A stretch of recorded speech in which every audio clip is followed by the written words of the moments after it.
want to talk to you about some stuff. Obviously, Revolutionary Change PAC is the PAC here. I just want to show the About section on your website. Feel enraged, get engaged. Revolutionary change is necessary when the political and electoral systems has failed to address the needs of society. So I'll stop reading there and turn the mic over to you. You and your co-host and longtime podcast partner, collaborator, Jen Perlman, have decided that, I guess, instead of Jen running for office again, to form this PAC. So why don't you tell us all about it and what you have in the works for the midterm season?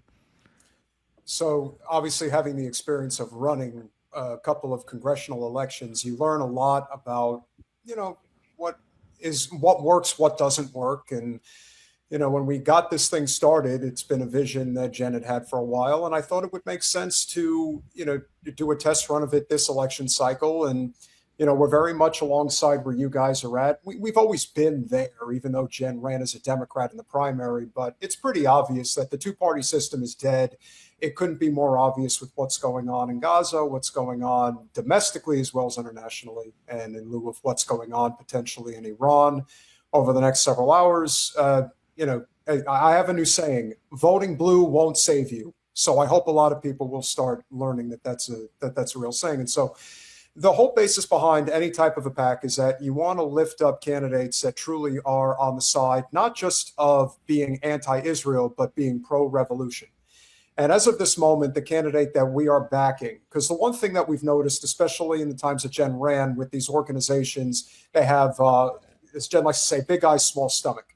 You end up supporting way too many candidates. You dilute how much of the resources you really have, and then you're not able to get the message out there that you really want. And so what we've done is kind of honed in on a handful of candidates. And as of this moment, we are currently backing Kshama Sawant, who is an independent running for Congress in Washington's 9th congressional district against a congressional representative who has been in federal office almost as long as, with all due respect, Russ, as long as Keaton and I have been alive. And that would be Adam Smith. Guy's been in office for going into his 4th decade. And he is not only a complete corporate shill, doesn't support single-payer health care, living wage, or a clean environment. He's also a very avid supporter of the state of Israel. So to say that this would be a great juxtaposition of a race to get involved in would be an understatement. The other thing that's unique about it is that it is the state of Washington, which is one of 4 states currently that, at its totality, there are certain elements of it that exist in New York City and the state of Maine, which is an alternative to the traditional primary rules. In the state of Washington, you have the jungle primary, which means the top 2 candidates will make it to the general election. There are about 8 candidates, I believe, that have declared for this race. But since politics in general is a money game, there are only 2 candidates in the race that have any money: Kshama Sawant and Adam Smith. So that is who the general election in November is going to be, based on the fact that she has been a mainstay in Seattle politics for the better part of 2 decades. She's been very successful, not only at the local level, but at the national level. She is a name, she is a brand. And of course, she is diametrically opposed to the two-party system, which is something that we have been looking very vociferously to get involved in whatever capacity we can. So in this case, we are backing her campaign. And in terms of what we are fundraising for, what the Super PAC, Revolutionary Change PAC, is going to be using our funds for, specifically in this race, is to have, and this race runs along the I-5 corridor in the greater Seattle area and south of that region, is having billboards on the main drag of this congressional district. And now, of course, we cannot, as a Super PAC, be endorsing Kshama Sawant, but we are backing her. And so naturally, we are going to be presenting billboards that are going to go directly after Adam Smith, most likely in the capacity that he is pro-Israel, but also to the fact that he is a very detrimental representative to that congressional district, of which, like as I mentioned, he's been the representative for more than a generation. And of course, when you have somebody in this day and age that thinks that they have the right to die in office, I would think that that's something that most people these days don't want to see any more of. So it's a race that we fully back and are going to do everything we can to help elect Kshama, who I absolutely think has a very reasonable shot at winning this race. I know a lot of times people want to run and they want to make a good impression. But the one thing that we have to do logistically in this outside the two-party duopoly movement is hone in on races where candidates actually have a chance to make a legitimate impact. And there's no question from what I've seen so far that Kshama definitely has a chance to win. So we're going to put all hands on deck to make sure that she can. And assuming we're able to raise the prerequisite, each billboard is usually about $15,000. And the goal is to put them up 3 months prior to the election, which is generally when people start to pay attention. It's usually 90 days out. And then from there, trying to get about 4 of them up there. So 60,000 is a realistic get. And then from there, obviously, there are going to be other races that we're going to pay attention to, not the least of which 2 in particular that we're very fond of, that we've communicated with on the regular: Anthony Aguilar, who's running in North Carolina's 13th district, and Greg Stoker, who I believe is running in the 31st district of Texas. I believe it's 31.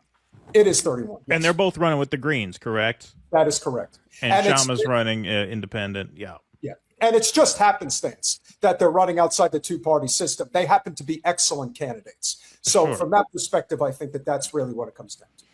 Yeah, no, you got 3 post-duopoly candidates here. We're big fans of Kshama. We've never met Greg, but we followed Greg on the Freedom Flotilla, obviously, so he's the real deal. And we've had Anthony Aguilar on the show. I know you had him on last night. He's a great guy as well. So seems like a solid slate of candidates. But I have to ask you because, we in the sort of cynical bastard dirtbag left space are not really acquainted with the rules and the procedures for these PACs because we always kind of thumbed our nose at PACs. Oh, we can't do that. We're $27 at a time through the website. That's how we run. And cut to here we are in, Banana Crime Family meets Rhodesia, Donald Trump's second term. That's what Michael Brooks, I stole that line from the late, great Michael Brooks. That was one of his best zingers. His Banana Crime Family meets Rhodesia. I can't take credit for that one. But point being, fight fire with fire means, hey, if they're going to flood the zone with dark money, we have to be willing to compete on that level. And I would agree with that. However, because we've been so cynical about this for so long, we don't really know how this works. I don't know how it works. I'm not saying you don't, but I would like for you to explain to me and the audience exactly how this PAC thing works from the standpoint of, okay, so on your website, you don't have any candidates listed. Neither does Asa PAC, by the way. We've seen other PACs take off. The anti-Zionist PAC with Michael Rechtenwald, who we've interviewed. There's going to be PAL PAC now, which is a pro-Palestine PAC. There are certain PACs who list like APAC, I think you could just search the candidates who they bought on their website, and then certain candidates don't advertise. So what is the deal? When you say you can endorse, what are you allowed to do? Are you allowed to just flood the zone with messaging that suggests you favor one candidate over the other? Like, how does that work? So basically, when you're running a super PAC, you cannot have direct communication with the candidate. Right. So you can't coordinate with them. You can't coordinate you can't ask Kshama for a graphic for the billboard, right? Can't do that. You also have the ability to basically protect yourself in terms of your identification. One of the hallmarks of a super PAC is that a lot of times people really want to get involved in contributing to a given campaign. When Jen ran the last time against Wasserman Schultz, there was somebody in particular who wanted to contribute but did not want their name out there publicly for fear of retribution, reprisal, etc. So I certainly understand that. It's also recognizing the landscape within which we're playing in right now. And I know your chat, and again, there's a lot of crossover. We've been doing stuff with RBN, and what it really comes down to, guys, is that it's not a question of whether voting matters. Voting matters to an extent, but it's not going to save us. So what ultimately ends up happening in these sort of, again, our channel's name is Revolutionary Change for a reason. In revolutionary moments, it's not that you have to just halt elections altogether. Although if I have anything to say about it, we might end them altogether. Maybe. But at the end of the day, the reason they matter is because if you can get people elected into office that are not on board with what the corporate empire establishment is doing, you might find the path to getting things done a little bit easier. That's really the goal, because elected officials are not going to save you and they're not going to facilitate the revolution. However, if you get the right people in, what they may do is step aside and allow the people that are trying to bring about the change the country desperately needs is going to have that happen. It's not going to work that way in all races, but there are ones who are definitely on the mission, if you will. And that's why somebody like Kshama Sawant, in my humble opinion, out of all the candidates that are running nationwide right now, especially at the federal level, there is no one better, and there is no one with a better shot. So I think that honing in on this race is absolutely tantamount to any goals that we may have. And not only is electing her what I think substantial, but to coin a phrase from somebody who thinks they may be president in 2028, she will actually bring the ruckus once she gets to Capitol Hill.